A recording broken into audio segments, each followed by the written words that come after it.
Previously on BattleTech.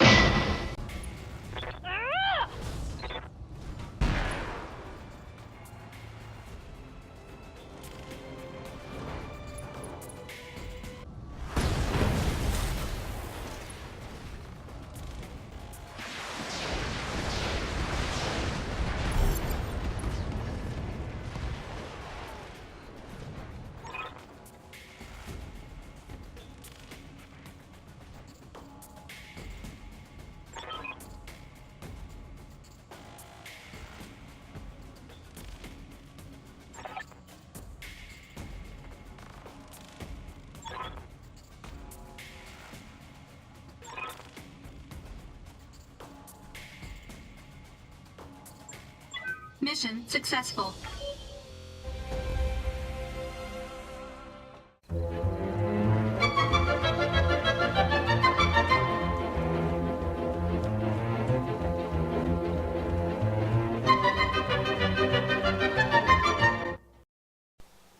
So, that corruption in my recordings, it actually wiped out a lot more than I thought.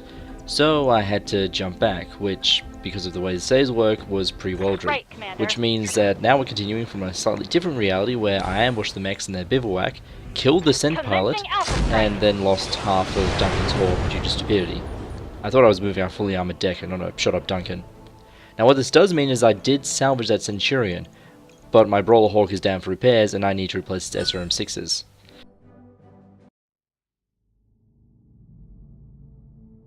For now, we need to take a minute, as the cliche, you need to see this thing that Alexander found, was a recently deceased Mastiff. The old bastard somehow survived his mech exploding, then 3 years in a prison being worked over by the Directorate.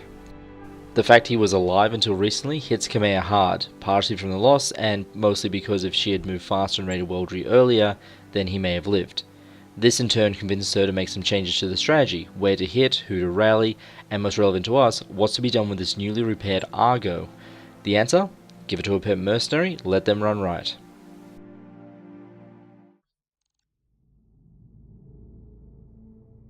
Which also means we get to welcome Farah Murad on board as the dedicated chief engineer. Plus Kamea is loaning us Alexander to act as a liaison and intel officer.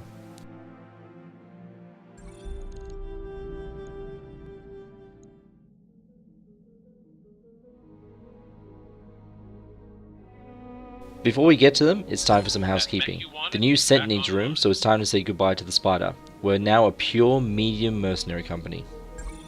Actually, I could have stored the Centurion and then replaced the Spider with it once repairs were complete, but yeah, salvage mechs come fully ready to fight, so I didn't want to mess around with it.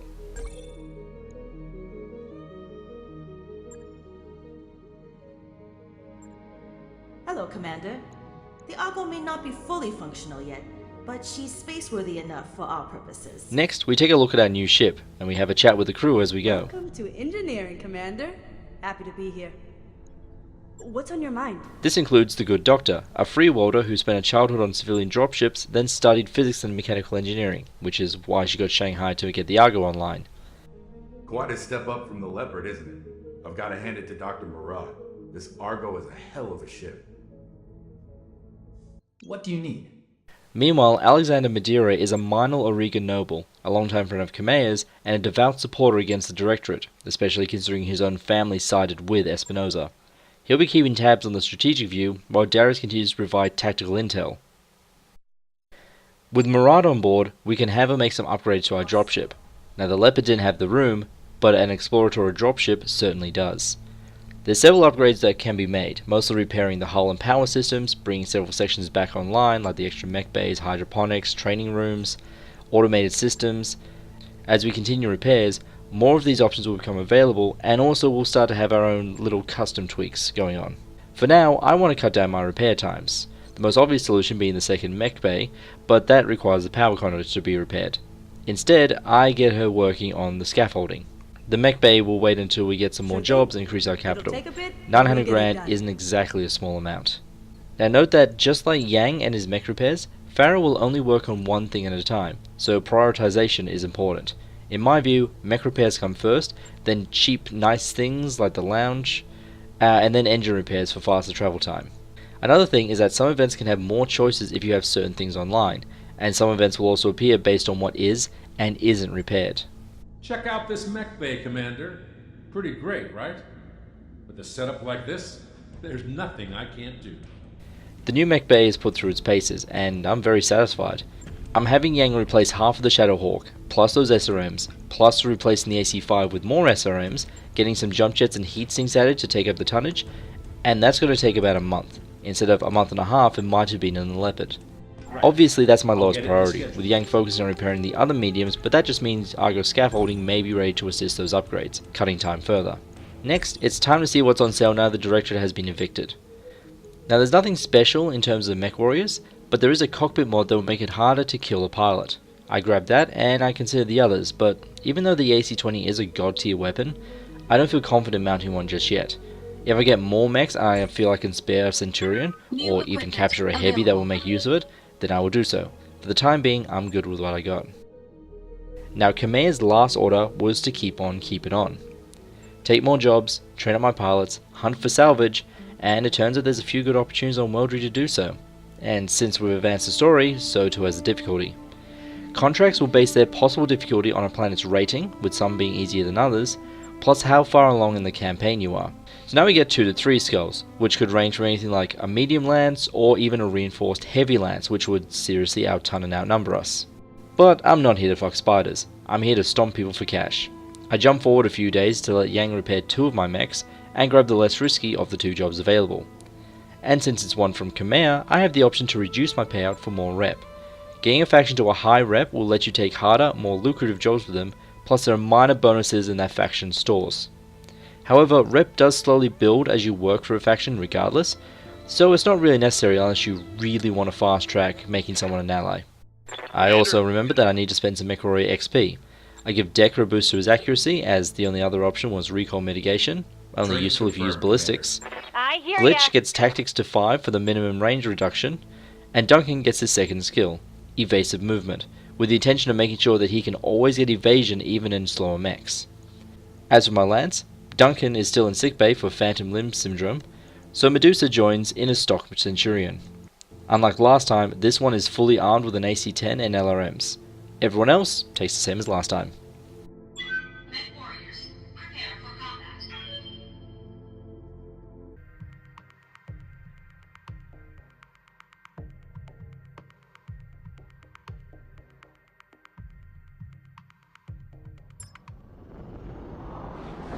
Command interface initiated.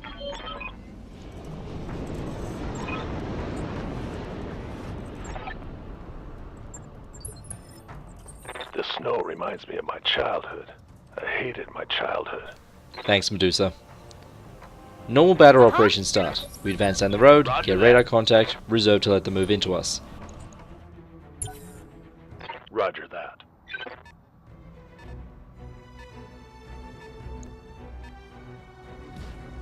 Okay, we have a pristine quick draw heavy, that's fun. And a pristine Jaeger mech. Okay, this is probably not going to be good. But, I mean, it's manageable. These guys are heavies, but not in the big range. So Decker gets his first hit in. PPC shot that hopefully reduces our odds of taking damage. Copy that.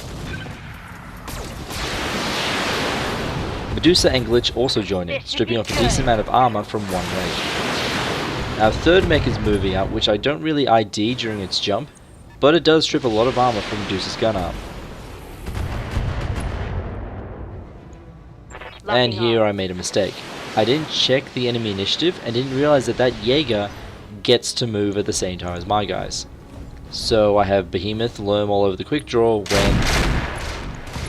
Yeah, this he's already lost his big gun. This is not going to go well.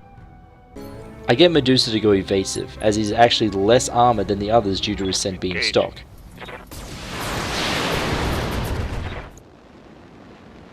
Fortunately, my combined fire drops the quick draw on its ass, making its belated turn a whole lot of nothing.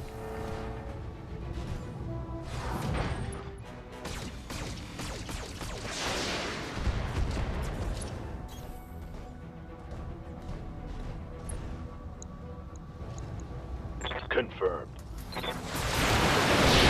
Medusa starts paying the enemy back with a nice head hit, and that unknown medium moves in. It's a Griffin, which is about on par with my mechs. Nice, solid 55 ton. And it's at this time I relax a bit, as it seems as though there's only these 3 on the field, but 2 of them are pristine, and that damaged quickdraw just refuses to die.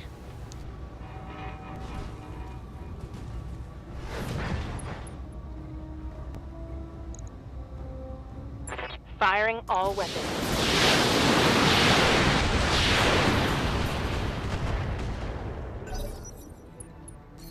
With that last turn's fire opening up his torso, I have Medusa go full evasive, though sadly I misunderestimated how far the Griffin can move, just managing to get a rear shot. However, that's a problem for next turn, as Decker ends the quick draw. This also means there's a chance the enemy will take the next turn first, so I try to even the odds slightly with a precision shot to push the Jaeger back a phase.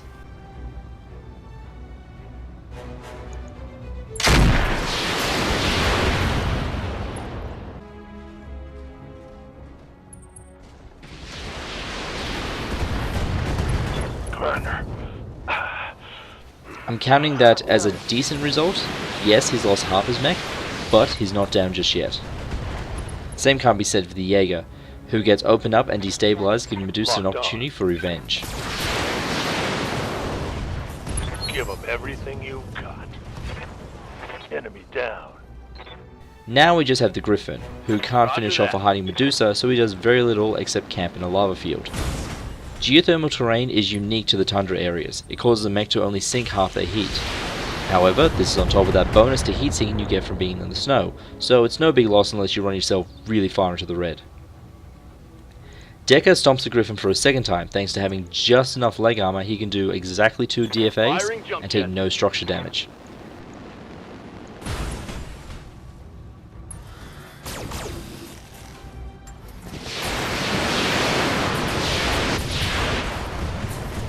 Now at this point, I'm in control of the situation, so I attempt some mech surgery. Attacking from position.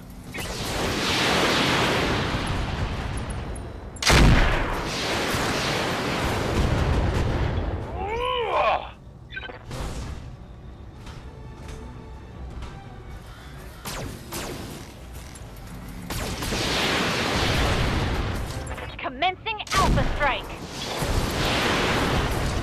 Yeah, honestly it's probably for the best, just in case Medusa took another pounding. Gotcha.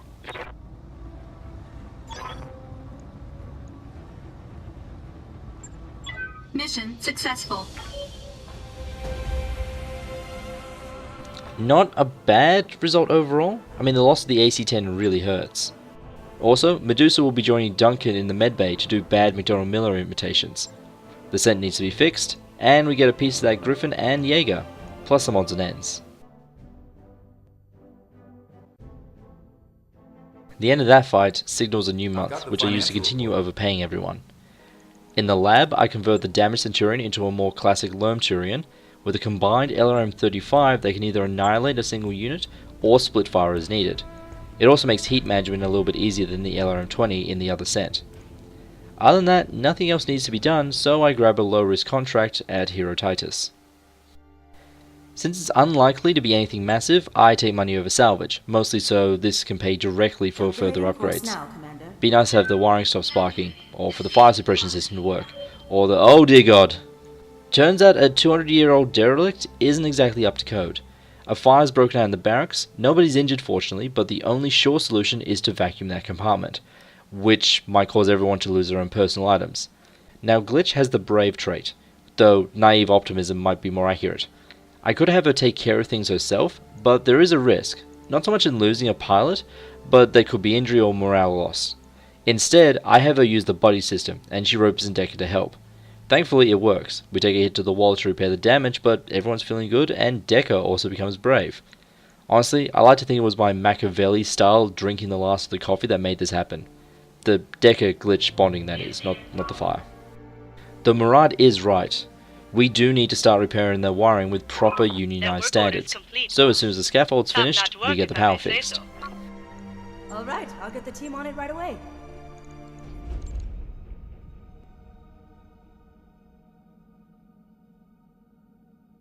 And right here we see why it's best to get those power systems repaired first. Yang wants some help in the mech bays, and our only option we can select is to draft a few willing pilots to assist.